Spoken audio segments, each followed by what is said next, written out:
আসসালামু আলাইকুম। অষ্টম অধ্যায়ের অনুধাবন ও সংক্ষিপ্তমূলক প্রশ্ন সমাধানের তৃতীয় পর্বে তোমাদের স্বাগতম জানাচ্ছি। দেখো আমরা এখন তাহলে প্রশ্নগুলো সমাধান করব। আমাদের ফার্স্ট কোশ্চেন এই পর্বের যে তড়িৎ বিশ্লেষ্য কোষ ও তড়িৎ রাসায়নিক কোষের মধ্যে দুটি পার্থক্য লিখো। তো দেখো এখানে তাহলে তড়িৎ বিশ্লেষ্য কোষ এবং তড়িৎ রাসায়নিক কোষের মধ্যে দুটি পার্থক্য লেখো। আচ্ছা, ওকে ফাইন। এবার আসা কোশ্চেনগুলো আমরা এখন পর্যালোচনা করব কিভাবে কি করা যায়। এক হচ্ছে তড়িৎ রাসায়নিক কোষ। তড়িৎ রাসায়নিক কোষ বলতে দেখো আমরা মূলত ওই যে গ্যালভানিক কোষ আছে না, গ্যালভানিক কোষ, ভোল্টাইক কোষ, ড্যানিয়েল কোষ, ওদেরই কিন্তু আর একটা নাম হচ্ছে তড়িৎ রাসায়নিক কোষ। তো এটা মনে রাখো, এটা তাহলে মূলত গ্যালভানিক কোষকেই বোঝানো হয়। তার মানে গ্যালভানিক কোষের বৈশিষ্ট্যগুলো আমরা এখানে লিখতে পারবো। আর তড়িৎ বিশ্লেষ্য কোষ তো আমরা চিনি। এবার ফার্স্ট পয়েন্ট কি বলছে দেখো, যে তড়িৎ রাসায়নিক কোষে বিদ্যুৎ শক্তি উৎপাদী কোষ, মানে তড়িৎ রাসায়নিক কোষ হচ্ছে বিদ্যুৎ শক্তি উৎপাদী কোষ। মানে এখানে আমরা বিক্রিয়া ঘটাবো, বিক্রিয়া ঘটিয়ে আমরা বিদ্যুৎ উৎপাদন করব তড়িৎ রাসায়নিক কোষে, নাম্বার ওয়ান। আর তড়িৎ বিশ্লেষ্য কোষে দেখো যে তড়িৎ বিশ্লেষ্য কোষ কি করবে, বিদ্যুৎ ব্যয়ী কোষ। বিদ্যুৎ ব্যয়ী কোষ মানে এখানে তোমাকে বিদ্যুৎটা খরচ করতে হবে। সো দুইটার কাহিনী কিন্তু আলাদা, সেম না। একটা জায়গাতে আমরা বিক্রিয়া ঘটাবো, বিক্রিয়া ঘটিয়ে আমরা বিদ্যুৎ উৎপাদন করব। আর একটা জায়গাতে আমরা বিদ্যুৎ শক্তি খরচ করে বিক্রিয়া ঘটাবো। তার মানে এখানে তোমার বিদ্যুৎটা অপচয় হবে বা ব্যয় হবে, আর এখানে তোমার বিদ্যুৎ উৎপাদন হবে। একটা পার্থক্য আমরা বুঝতে পেরেছি। সেকেন্ড পয়েন্ট কি বলছে দেখো, যে এই কোষে অ্যানোড ঋণাত্মক ও ক্যাথোড ধনাত্মক হিসেবে কাজ করে। আর এখানে বলছে এই কোষে অ্যানোড ধনাত্মক ও ক্যাথোড ঋণাত্মক তড়িৎ হিসেবে কাজ করে। মূলত আমরা ব্যাটারির সাথে এখানে কানেক্ট করি, তো ব্যাটারির ঋণাত্মক প্রান্তকে ক্যাথোডের সাথে কানেক্ট করি, আর ধনাত্মক প্রান্তকে আমরা অ্যানোডের সাথে কানেক্ট করি। বিধায় আমরা তড়িৎ বিশ্লেষ্য কোষের অ্যানোড এবং অ্যানোডকে পাই ধনাত্মক, ক্যাথোডকে পাই ঋণাত্মক। আর এখানে বলছে দেখো যে অ্যানোড ঋণাত্মক এবং ক্যাথোড ধনাত্মক হয়। মূলত অ্যানোডে কি হয়, জারণ বিক্রিয়া হয়, জারণ বিক্রিয়া হওয়ার ফলে ইলেকট্রন সেখানে জমা হয়, ইলেকট্রনগুলো অ্যানোড থেকে ক্যাথোডে যায়। সো এই প্রসেসের মাধ্যমেই মূলত এটার অ্যানোড ক্যাথোড পরিবর্তন ঘটে। তো এই দুইটা পার্থক্য লিখে দিলে কিন্তু তোমার এই প্রশ্নের অ্যান্সার হয়ে যাবে। আশা করছি তোমরা এই প্রশ্নটুকু, মানে এই প্রশ্নের উত্তরটুকু তোমরা সুন্দরভাবে বুঝতে পেরেছো। দেখো আমাদের পরবর্তী প্রশ্ন, সোডিয়াম ক্লোরাইডের জলীয় দ্রবণ বিদ্যুৎ পরিবাহী কেন? আচ্ছা, এবার আসলে আমরা এই প্রশ্নের অ্যান্সার খুঁজবো। তো প্রথম কথা হলো যে দেখো এই উদাহরণটা একটু ফলো করো, তাহলে একটু ভালো মতো বুঝতে পারবা। সোডিয়াম ক্লোরাইড আছে, কিন্তু সোডিয়াম ক্লোরাইডটা কিন্তু সলিড বা কঠিন অবস্থায় আছে। তো কঠিন অবস্থায় কোনো বস্তুই কিন্তু আয়ন তৈরি করে না। এখানে আয়ন তৈরি হবে না, আর কি আয়ন হবে না, কারণ তোমার কঠিন অবস্থায় কেউই আয়ন তৈরি করতে পারে না। আয়ন তৈরি করতে পারে কোনো একটা বস্তু গলিত বা দ্রবীভূত অবস্থায়। তাহলে আমরা যদি এখন এই সোডিয়াম ক্লোরাইডের সাথে পানি মিশ্রিত করে অ্যাকোয়া সলিউশন তৈরি করি, তখন আমরা সোডিয়াম ক্লোরাইডের পজিটিভ আয়ন এবং নেগেটিভ আয়ন পাবো। কিন্তু দেখো নর্মাল সলিড অবস্থায় কিন্তু কোনো বস্তুই তোমাকে আয়ন দিবে না, এটা আমাদেরকে মনে রাখতে হবে। তো এখানে এই কথাটাই বলছে দেখো, যে আয়নিক যৌগ কঠিন অবস্থায় তড়িৎ পরিবহন করে না, বিদ্যুৎ পরিবহন করে না। এই ক্ষেত্রে যৌগসমূহের ধনাত্মক এবং ঋণাত্মক আয়নসমূহ নির্দিষ্ট স্থানে অবস্থান করে এবং বিদ্যুৎ অপরিবাহিতা প্রদর্শন করে। যেহেতু কঠিন অবস্থায় এদের মধ্যে কোনো ফাঁকা স্পেস থাকে না, সেহেতু সে বিদ্যুৎটা পরিবহন করে না। কিন্তু গলিত বা জলীয় দ্রবণে আয়নসমূহ মুক্তভাবে পরিবহন করতে পারে, ফলে সোডিয়াম ক্লোরাইডের এরূপ যৌগসমূহ গলিত অবস্থায় আয়ন স্থানান্তরের মাধ্যমে বিদ্যুৎ পরিবহন করতে পারে। তাহলে সহজ হিসেবে এটাই বুঝলাম যে কঠিন অবস্থায় এরা একত্রিত হয়ে থাকে, কাছাকাছি থাকে, হ্যাঁ। কিন্তু গলিত অবস্থায় বা দ্রবীভূত অবস্থায় এরা একটু ফাঁকা জায়গা ক্রিয়েট করতে পারে, এরা আয়নিত হতে পারে। এবং এই যে আয়নগুলো, সোডিয়াম আয়ন দেখতে পাচ্ছ, ক্লোরাইড আয়ন দেখতে পাচ্ছ, এই আয়নগুলোই কিন্তু মূলত তখন বিদ্যুৎ পরিবহন করতে পারে। সো আমাকে এই কথাগুলো জাস্ট যদি আমরা লিখে দিতে পারি প্রপারলি, তাহলে আমাদের এই প্রশ্নের অ্যান্সার কমপ্লিট হয়ে যাবে। সো আমি আশা করছি তোমরা এইটুকু অ্যান্সার বুঝতে পেরেছো। নেক্সট প্রশ্ন, গ্যালভানাইজিং বলতে কি বোঝায় ব্যাখ্যা করো। আচ্ছা, গ্যালভানাইজিং হলো লোহা বা ইস্পাতের মরুচি থেকে রক্ষা করার জন্য এর উপর দস্তার পাতলা প্রলেপ দেওয়ার প্রক্রিয়া। তো এটা মানে আমি যদি চাই এটাকে আরেকটু ইলাবোরেট করতে পারি। সো প্রথম কথা হচ্ছে আমরা দুইটা জিনিস মনে রাখবো, একটা হচ্ছে ইলেকট্রোপ্লেটিং, একটা হচ্ছে গ্যালভানাইজিং। ইলেকট্রোপ্লেটিং মানে তুমি কোনো একটা বস্তুর উপরে, মানে কোনো একটা সক্রিয় ধাতুর উপরে কম সক্রিয় ধাতুর প্রলেপ দিবা, যে কোনো ধাতু হতে পারে, এখানে কোনো ফিক্স নেই। বাট গ্যালভানাইজিং মানে কোনো একটা ধাতুর উপরে জিঙ্কের, দস্তা মানে কি জিঙ্ক, তাই না, জিঙ্কের পাতলা প্রলেপ দিব বা জিঙ্কের প্রলেপ দিব। এই প্রলেপ দেওয়ার প্রক্রিয়াকে গ্যালভানাইজিং বলে। তো গ্যালভানাইজিং প্রক্রিয়ার মাধ্যমে কি করা হয়, জিঙ্কের প্রলেপ দেওয়া হয়।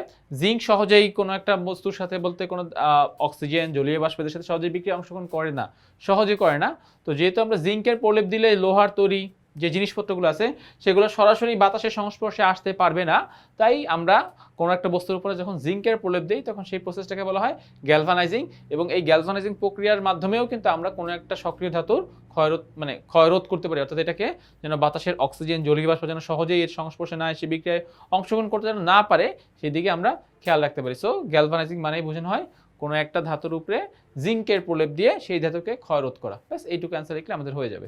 নেক্সট কোশ্চেন দেখো কি বলতেছে যে লবণ সেতুতে লবণ ব্যবহার করা হয় কেন।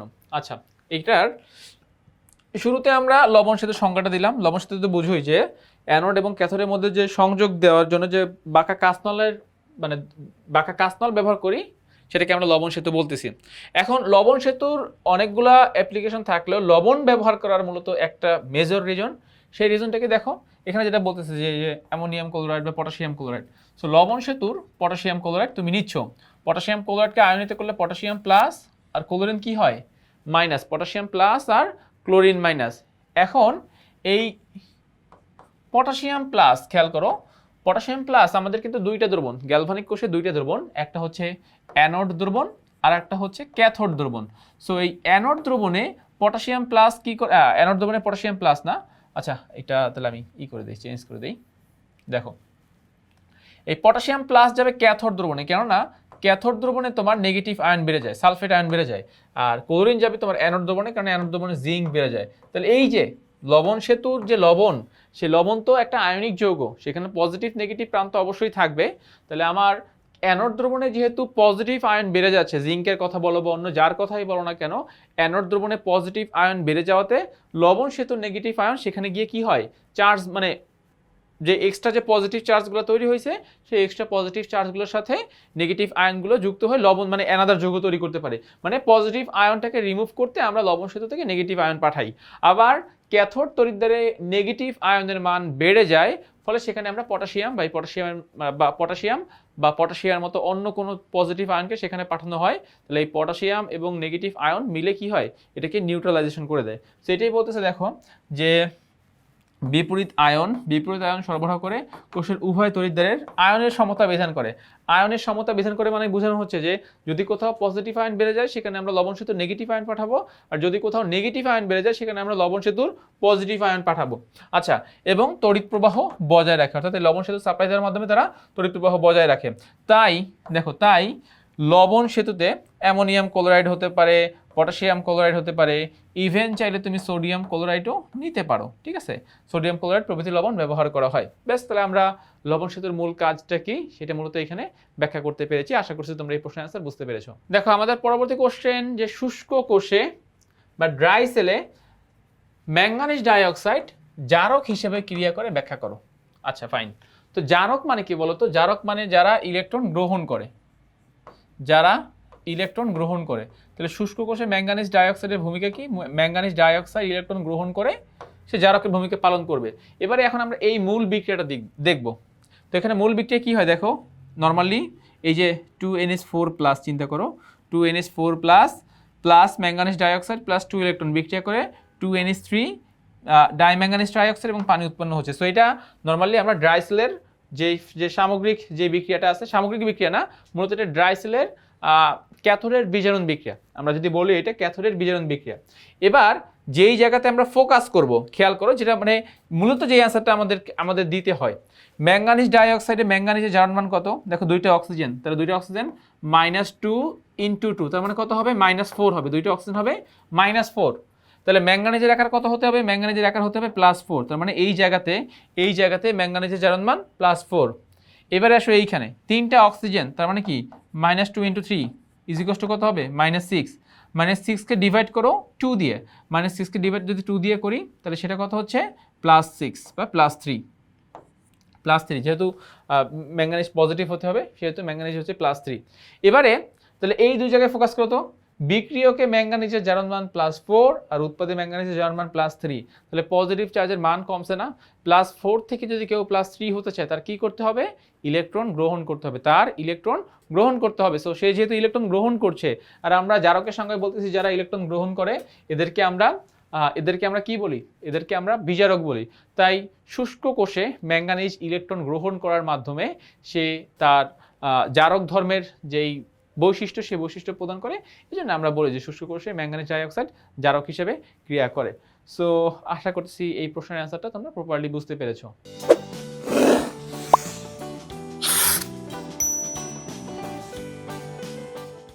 আমাদের পরবর্তী প্রশ্ন দেখো কি বলছে যে নিউক্লিয়ার বিক্রিয়া বলতে কি বুঝো। সো আমরা জানি যে বিক্রিয়া নিউক্লিয়াসকে কেন্দ্র করে হয় তাকে আমরা নিউক্লিয়ার বিক্রিয়া বলি। তো এখানে এটাই বলতেছে যে বিক্রিয়ার মাধ্যমে উচ্চ গতি সম্পন্ন কোনো কণিকার আঘাতে ভারী নিউক্লিয়াস ভেঙে ক্ষুদ্রতম নিউক্লিয়াস অথবা উচ্চ তাপমাত্রার প্রভাবে ক্ষুদ্র ক্ষুদ্র নিউক্লিয়াসে একত্রিত হয়, অপেক্ষাকৃত বড় নিউক্লিয়াসে পরিণত হয় তাদেরকে, এবং বিপুল পরিমাণ তাপশক্তি নির্গত হয় তাকে নিউক্লিয়ার বিক্রিয়া বলে। তো এখানে কিন্তু দুইটা সংজ্ঞা তোমাকে দিয়েছে। নাম্বার 1 যে আমরা কোনো ভারী নিউক্লিয়াসকে আঘাত করে সেই ভারী নিউক্লিয়াসটাকে ছোট ছোট নিউক্লিয়াসে পরিণত করব, অথবা উচ্চ তাপমাত্রার প্রভাবে ক্ষুদ্র ক্ষুদ্র নিউক্লিয়াস একত্রিত হয়ে অপেক্ষাকৃত বড় নিউক্লিয়াসে পরিণত হয়। অর্থাৎ আগেরবার তো বড়কে ভেঙে ছোট করছি, এবার ছোট ছোট নিউক্লিয়াসকে জড়ো করে আমরা বড় নিউক্লিয়াসে পরিণত করব। তাহলে দুইটা বিক্রিয়াকেই আমরা নিউক্লিয়ার বিক্রিয়া বলি। আচ্ছা, এবং বিপুল পরিমাণ, উভয় বিক্রিয়ার এনাদের বৈশিষ্ট্য হচ্ছে বিপুল পরিমাণ তাপশক্তি সেখান থেকে কি হয়, নির্গত হয়। অর্থাৎ তুমি যখন এরকম নিউক্লিয়ার বিক্রিয়া সম্পন্ন করবা তখন তোমার কিন্তু সেখান থেকে অনেক বেশি পরিমাণ তাপশক্তি উৎপন্ন হবে, তাকে আমরা নিউক্লিয়ার বিক্রিয়া বলে। নিউক্লিয়ার বিক্রিয়া নিয়ন্ত্রণ করা খুবই কষ্টসাধ্য। নিউক্লিয়ার বিক্রিয়া প্রধানত দুই প্রকার, একটা হচ্ছে ফিশন আর একটা হচ্ছে ফিউশন। মানে আমরা যে বলতেছি, তো প্রথম যে সংজ্ঞাটা এখানে দেওয়া হয়েছে যে কোনো একটা ভারী মৌলের নিউক্লিয়াসকে ভেঙে আমরা ছোট ছোট মৌলের নিউক্লিয়াসে পরিণত করি, সেটাকে বলে নিউক্লিয়ার ফিশন। আর আরেকটা কি, ছোট ছোট নিউক্লিয়াসকে জোড়া দিয়ে বড় নিউক্লিয়াসে পরিণত করি, এটা হচ্ছে নিউক্লিয়ার ফিউশন। সো দুইটাই নিউক্লিয়ার বিক্রিয়া, নিউক্লিয়াসকে কেন্দ্র করা হয়, এবং উভয় বিক্রিয়ার সাদৃশ্য হচ্ছে যে এখান থেকে প্রচুর তাপ শক্তি উৎপাদিত হয়। তো আশা করছি এটাও তোমরা বুঝতে পেরেছো। এবারের প্রশ্ন, নিউক্লিয়ার ফিশন বিক্রিয়া বলতে কি বুঝো। আমরা একটু আগে যে সংজ্ঞা দেখেছিলাম তার ফার্স্ট পার্টটা কি ছিল বলো তো, যে বড় নিউক্লিয়াসকে ভেঙে ফেলবো আমরা, বড় নিউক্লিয়াস ভেঙে আমরা ছোট ছোট নিউক্লিয়াসে পরিণত হবো, তাকে নিউক্লিয়ার ফিশন বিক্রিয়া বলে। যেরকম স্বল্প গতির নিউট্রন দিয়ে আমরা যদি ইউরেনিয়াম 238কে যদি আঘাত করি, তো সেই নিউক্লিয়াসটি প্রায় সমান দুটি অংশে বিভক্ত হয়ে যায়, এবং একটা হচ্ছে বেরিয়াম BA, একটা হচ্ছে বেরিয়াম, এবং আরেকটা হচ্ছে ক্রিপ্টন। এই বেরিয়াম এবং ক্রিপ্টন দুটি নিউক্লিয়াসে তারা পরিণত হয়, এবং সেখান থেকে তারা 3টা নিউট্রন কণা, এবং তার সাথে প্রচুর পরিমাণ শক্তি উৎপন্ন হয়। তো আমাদের সংজ্ঞাটা কিন্তু মিলছে, দেখো যে আমরা ইউরেনিয়াম যে ভারী একটা নিউক্লিয়াস, এই নিউক্লিয়াসকে ভেঙে আমরা দুইটা ছোট ছোট নিউক্লিয়াস মানে সম আকৃতির বা প্রায় কাছাকাছি দুইটা মৌলতে পরিণত করি। একটা হচ্ছে ক্রিপ্টন, এটা একটা নিষ্ক্রিয় মৌল, আর একটা হচ্ছে গ্রুপ 2 এর মৌল বেরিয়াম। সো এই বেরিয়াম এবং ক্রিপ্টন আমরা এখান থেকে প্রস্তুত করতে পারি, এবং এখান থেকে কিন্তু আরও মানে বেরিয়াম আর ক্রিপ্টন তো হচ্ছেই, এর সাথে সাথে তুমি পাচ্ছ আরও 3টা নিউট্রন কণা, এবং সব থেকে যেটা আমাদের মানে আমরা যেই কারণে বিক্রিয়াটা সম্পন্ন করি, প্রচুর তাপ শক্তি আমরা এই বিক্রিয়ার মাধ্যমে পাবো। সো এই তাপ শক্তি কিন্তু আমাদেরকে বিদ্যুৎ উৎপাদন করতে সাহায্য করবে, যার কারণে আমরা রূপপুর পারমাণবিক বিদ্যুৎ কেন্দ্রে কিন্তু এই রকমের বিক্রিয়া ঘটানো হয়, তাপ শক্তি উৎপাদন করা হয়, এবং ওই তাপ শক্তিকে কাজে লাগিয়ে আমরা চাইলে বিদ্যুৎ সহজেই উৎপন্ন করতে পারি। সো আশা করতেছি তোমরা এই 29 বা 29 নাম্বার কোশ্চেনের অ্যান্সার বুঝতে পেরেছো। চলো আমরা পরের প্রশ্নে যাই। দেখো পরবর্তী প্রশ্ন কি বলেছে, তাপ উৎপাদী ও তাপহারী বিক্রিয়ার মধ্যে দুইটি পার্থক্য দেখাও। তাপ উৎপাদী বিক্রিয়া এবং তাপহারী বিক্রিয়ার মধ্যে দুইটা পার্থক্য দেখাও। আচ্ছা, তাহলে তাপ উৎপাদী বিক্রিয়া কি, সর্বদা তাপ উৎপন্ন হয়, আর তাপহারী বিক্রিয়ায় সর্বদা তাপ শোষিত হয়। মানে তাপহারী বলতে কি, ওর তাপের দরকার, ও তো তাপটা শোষণ করে ফেলবে, আর ও তো তাপ উৎপন্ন করবে, যেহেতু তাপ উৎপাদী তো তাপ উৎপন্ন করবে। ΔH এর মান ঋণাত্মক, ΔH এর মান ধনাত্মক। বিক্রিয়াটি স্বতঃস্ফূর্তভাবে ঘটে, আর বিক্রিয়াটি স্বতঃস্ফূর্তভাবে ঘটে না। মানে এখানে আসলে এটাই বোঝানো হচ্ছে যে তাপহারী বিক্রিয়ায় তোমার তাপ দিতেই হবে। মানে এখানে একটা শর্ত যে তুমি যদি তাপহারী বিক্রিয়ায় তাপ না দাও তাহলে সেই বিক্রিয়া সম্পন্ন মানে হবে না আর কি। সেটা স্বতঃস্ফূর্ত বলতে এটাই বোঝানো হচ্ছে যে আমি সামহাও যদি সেখানে তাপ প্রয়োগ করি সেই ক্ষেত্রে আমি ভালো একটা আউটপুট, ভালো একটা ফলাফল পেতে পারি। বাট যদি আমি কোনো তাপ প্রয়োগ না করি তাহলে সেখান থেকে আমি কোনো কিছু পাবো না। আচ্ছা, আর এখানে বলতেছে বিক্রিয়াটি স্বতঃস্ফূর্তভাবে ঘটে, মিন্স এখানে তোমার এমন কোনো মানে নাই যে মানে বিক্রিয়াটার জন্য তাপ দিতে হবে এমনটা না। তবে হ্যাঁ, আমরা যদি ভালো একটা প্রোডাক্ট পেতে চাই, যেরকম দেখো অ্যামোনিয়ার বিক্রিয়াটা কিন্তু তাপ উৎপাদী, কিন্তু তারপরেও কিন্তু সেখানে 450 থেকে 550 ডিগ্রি সেলসিয়াস একটা তাপ কিন্তু সেখানে প্রয়োগ করতে হয়। তো ওই ভালো ফলাফল পাওয়ার জন্য আমাকে তাপ দিতে হবে, কিন্তু এটার জন্য কোনো শর্ত নাই যে আমাকে এই পরিমাণ তাপই দিতে হবে। সো দ্যাটস ওয়াই আমরা সংক্ষেপে বলতে পারি যে স্বতঃস্ফূর্তভাবে ঘটে। আর এখানে স্বতঃস্ফূর্তভাবে ঘটে না লিখে এখানে লিখতে পারি যেখানে তাপের প্রভাবে ঘটে। ঠিক আছে, তুমি চাইলে এটাকে লিখতে পারো এভাবে যে এই বিক্রিয়াটা তাপের প্রভাবে ঘটে। তুমি তাপ প্রয়োগ করবা তখন এটা ঘটবে আর কি, বা তাপ বেশি প্রয়োগ করবা তখন এটা ঘটবে। সো চাইলে এভাবেও লেখা যেতে পারে। তো আশা করতেছি তোমরা এই পয়েন্টটুকু সুন্দরভাবে বুঝতে পেরেছো। এবারে দেখো নেক্সট কোশ্চেন, তড়িৎদ্বার বিক্রিয়া জারণ বিজারণ বিক্রিয়া ব্যাখ্যা করো। তো এখানে বলা হচ্ছে যে তড়িৎদ্বার বলতে অ্যানোড এবং ক্যাথোড যে তড়িৎদ্বার থাকে আমাদের, সেই তড়িৎদ্বারে জারণ এবং বিজারণ বিক্রিয়া সম্পন্ন হয়। সো এই যে জারণ বিক্রিয়া কি, বিজারণ বিক্রিয়া কি, এইগুলোই মূলত আমাকে এখন ব্যাখ্যা করতে হবে। তো দেখো বলতেছে যে তড়িৎদ্বার বিক্রিয়া বলতে মূলত জারণ বিজারণ বিক্রিয়া বোঝানো হচ্ছে, কারণ একটি তড়িৎ রাসায়নিক কোষ তথা তড়িৎ বিশ্লেষ্য কোষে দুটি তড়িৎদ্বার থাকে। তুমি যেই কোষই বর্ণনা করো, আমাদের কিন্তু কোষ দুই রকমের, একটা হচ্ছে তড়িৎ রাসায়নিক কোষ, একটা হচ্ছে তড়িৎ বিশ্লেষ্য কোষ। তো এটার কোষ গঠনে দুটি তড়িৎদ্বার থাকে, একটা হচ্ছে আমাদের অ্যানোড তড়িৎদ্বার আর একটা হচ্ছে আমাদের ক্যাথোড তড়িৎদ্বার। অ্যানোড তড়িৎদ্বার এবং ক্যাথোড তড়িৎদ্বার কি করা হয়, ব্যবহার করা হয়। অ্যানোড তড়িৎদ্বারে জারণ বিক্রিয়া ঘটে এবং ক্যাথোড তড়িৎদ্বারে বিজারণ বিক্রিয়া ঘটে। অ্যানোডে জারণ বিক্রিয়া এবং ক্যাথোডে বিজারণ বিক্রিয়া সম্পন্ন হয়। এবার আসলে বিক্রিয়া দেখি। যেরকম দেখো অ্যানোড তড়িৎদ্বারে জিঙ্ক পরমাণু, আমরা যদি বিক্রিয়াটা কিভাবে দেখাই যে জিঙ্ক পরমাণু দুইটা ইলেকট্রন ত্যাগ করে জিঙ্ক 2+ পরিণত হয়। জিঙ্ক পরমাণু দুইটা করে ইলেকট্রন ত্যাগ করে জিঙ্ক 2+ পরিণত হয়। ঠিক আছে, তাহলে এটাকে আমরা জারণ বিক্রিয়া বলতে পারি না, কারণ ইলেকট্রন ত্যাগ হচ্ছে, তাই এটাকে আমরা জারণ বিক্রিয়া বলতে পারি।